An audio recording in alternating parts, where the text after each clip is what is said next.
Welcome back दोस्तों। आज मैं आपके सामने लेकर आ चुका हूँ परमानेंट सीक्रेट वेल सीजन 2 का पार्ट 1। चलो वीडियो शुरू करने से पहले एक इंट्रो ले लेते हैं। लेट्स गो तो इंट्रो।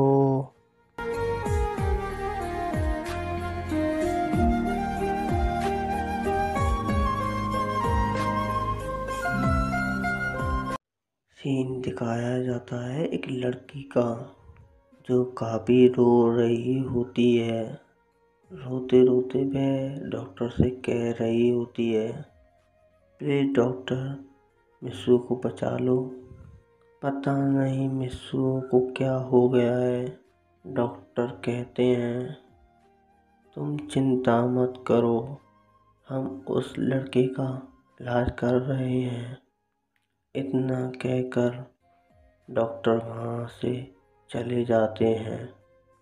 वो लड़की बाहर बैठ जाती है और काफ़ी रो रही होती है। वो लड़की कोई और नहीं पाको होती है।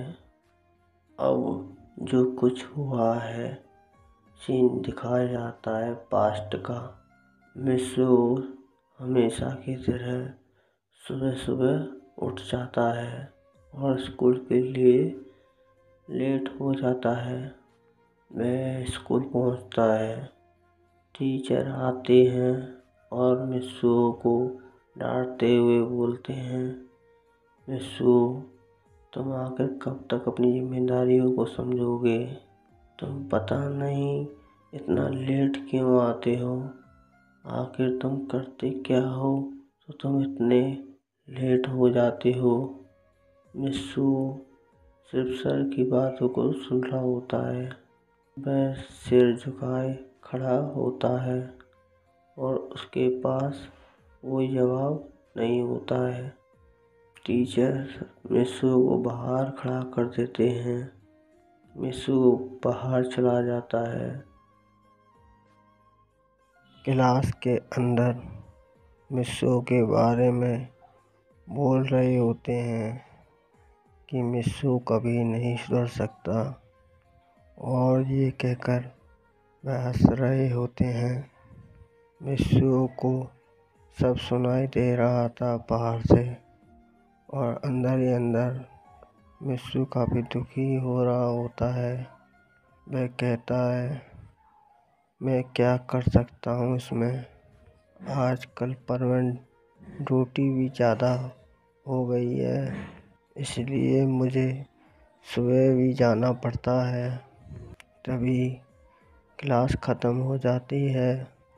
क्लास ख़त्म होते ही मिस्सू के सर क्लास में एंटर से बाहर आते हैं और मिस्सू से कहते हैं, मिस्सू मैं जानता हूँ तुम काफ़ी मेहनत कर रहे हो पहले से पढ़ाई में, लेकिन जल्दी आना भी ज़रूरी है।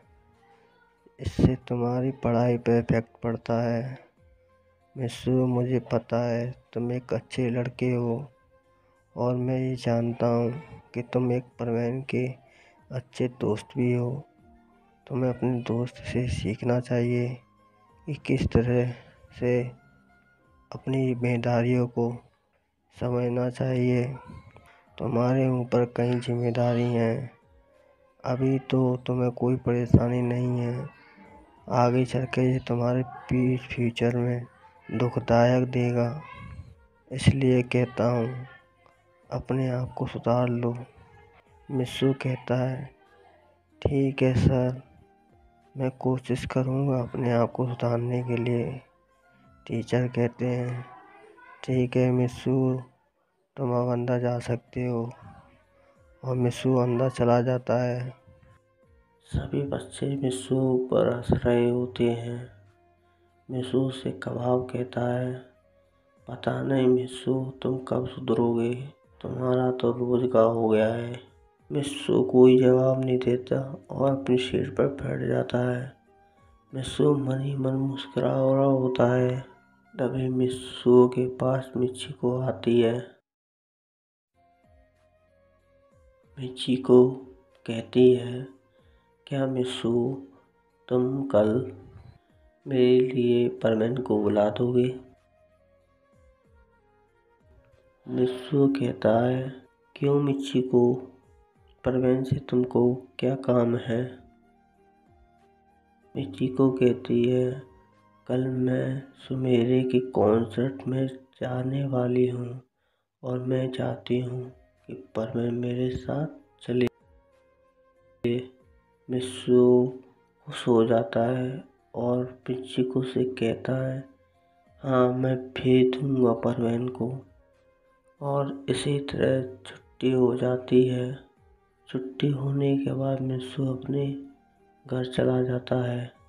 मित्सू अपने घर जाने के बाद बैग फेंक देता है बेड पर और अपने रोबोट को एक्टिवेट करता है और रोबोट को बताता है, कल पता है रोबोट, कल कॉन्सर्ट है, वो भी मित्सू मेरे का। तभी मित्सू के कमरे में एक लड़की आती है। वो लड़की कोई और नहीं पाको होती है। पाको कहती है, मित्सू कैसे हो तुम? मित्सू कहता है, मैं ठीक हूँ, तुम बताओ पाको कैसे आना हुआ? तो पाको कहती है, कल सुमेरे का एक कॉन्सर्ट है, मेरे पास 2 टिकटें हैं, क्या तुम मेरे साथ चलोगे? मित्सू कॉन्सर्ट के बारे में सुनकर खुश तो हो जाता है, पर वो सोचता है कि मैंने मिचिको से भी हाँ कह दिया है। मित्सू बोलता है, लेकिन पापा मैंने मिचिको को हाँ बोल दिया है कि मैं उसके साथ कॉन्सर्ट में जाऊंगा। पाको कहती है, मिचिको ने किससे पूछा है? मित्सू कहता है, मिचिको ने मुझसे पूछा था क्या वह परवीन को मेरे साथ कॉन्सर्ट देखने के लिए भेज देगा और मैंने उसे हाँ बोल दिया। पाको काफ़ी सैड हो जाती है और जाने वाली होती है। तभी मित्सू का रोबोट बोलता है, मित्सू तुम क्या कर रहे हो? पाको को दुखी मत करो। पाको जब तक कमरे से चली जाती है, मित्सू को रोबोट मित्सू को समझाता है, पाको तुम्हारी कितनी मदद करती है और तुम उसके साथ एक कॉन्सर्ट भी नहीं देखने जा सकते। मित्सू कहता है, तो मैं इसमें क्या करूं? उसने देर से पूछा और मिचिको ने पहले से पूछा, इसलिए मैंने हाँ बोल दिया। मित्सू का रोबोट बोलता है, क्यों ना मैं परवीन बन जाता हूँ कल और तुम पाको के साथ मित्सू बनकर कॉन्सर्ट देखने चले जाना। मित्सू कहता है, पर मिचिको से भी मैंने हाँ बोल दिया है। रोबोट कहता है, तो इसका मतलब तुम पाको का दिल दुखाओगे? मित्सू कहता है, मैंने मिचिको से प्रॉमिस किया है कि मैं परवीन को उसके साथ भेजूंगा।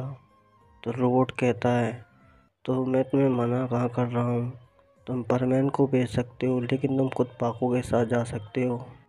वैसे भी मिचिको तुम्हें नहीं परवीन को पसंद करती है, उसे परवीन के पावर से प्यार है।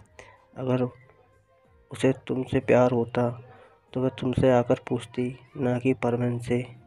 मित्सू सोचता है और सोचते सोचते बोलता है, शायद रोबोट तुम ठीक कह रहे हो, मुझे पाको के साथ जाना चाहिए। और वह मान जाता है। रोबोट बोलता है, अब भी कुछ नहीं बिगड़ा है, जल्दी जल्दी जाओ, पाको रास्ते में होगी, वो तुमसे बोल देना कल तुम उसके साथ चल रहे हो।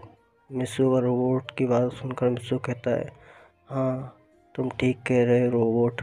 और वह अपना परमानेंट शर्ट निकालता है और पाको के साथ चला जाता है। पीछे उसका पीछा कर रहा होता है पाको। पाको एक बीच पर बैठी हुई होती है और रो रही होती है, उसकी आंखों में आंसू होते हैं।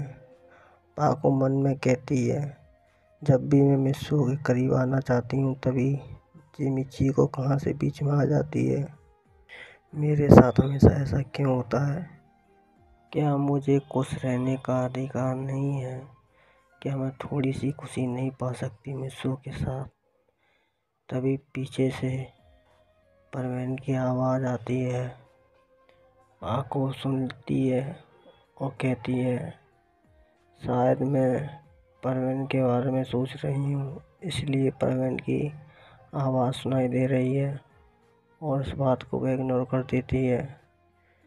फिर से मिस्सू की आवाज़ आती है और इस बार पाको सुन लेती है। पाको पीछे देखती है तो पीछे परवीन खड़ा हुआ होता है। परवीन कहता है, तुम रो रही हो? और परवीन पाको के आंसू अपने हाथों से पोंछता है और कहता है, तुम रो क्यों रही हो? तो पाको मन में बोलती है, पहले खुद ही रुलाते हो और खुद आंसू पोंछ कर कहते हो कि मैं रो क्यों रही हूँ। पाको कहती है, कुछ नहीं, आँख में थोड़ा सा कुछ चला गया था, इसलिए आंखों में आंसू आ गए। परवीन कहता है, ओह अच्छा, मुझे लगा। पाको कहती है, तुम्हें क्या लगा? परवीन कहता है, चलो वो सब छोड़ो, मैं ये कह रहा हूँ, क्या कल मैं तुम्हारे साथ कॉन्सर्ट में चल सकता हूँ?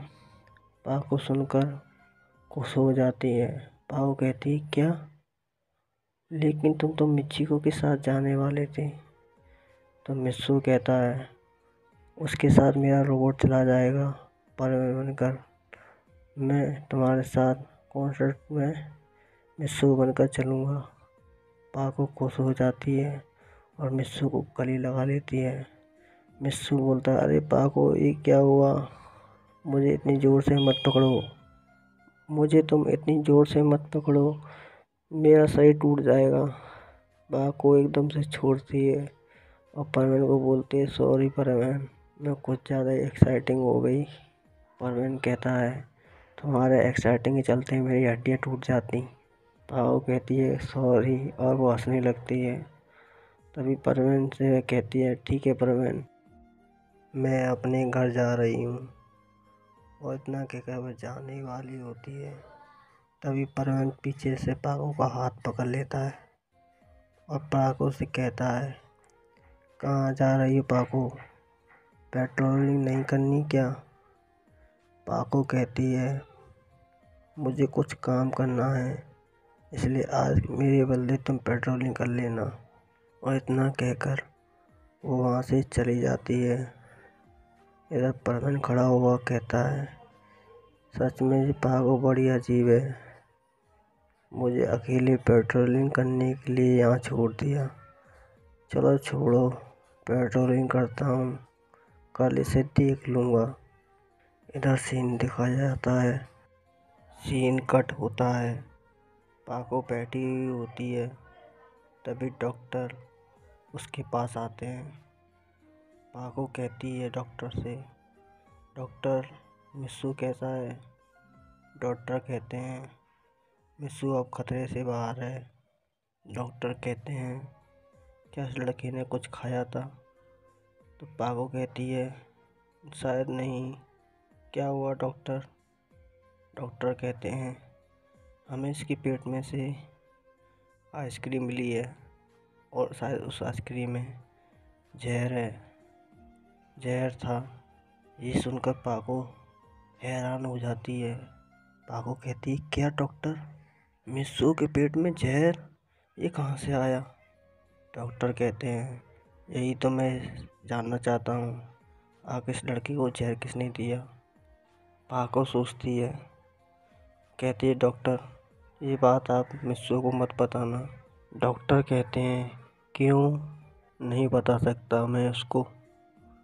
पाको कहती है, क्योंकि मिस्सू अभी अभी खतरे से बाहर निकला है, मैं नहीं चाहती वो चिंता करे।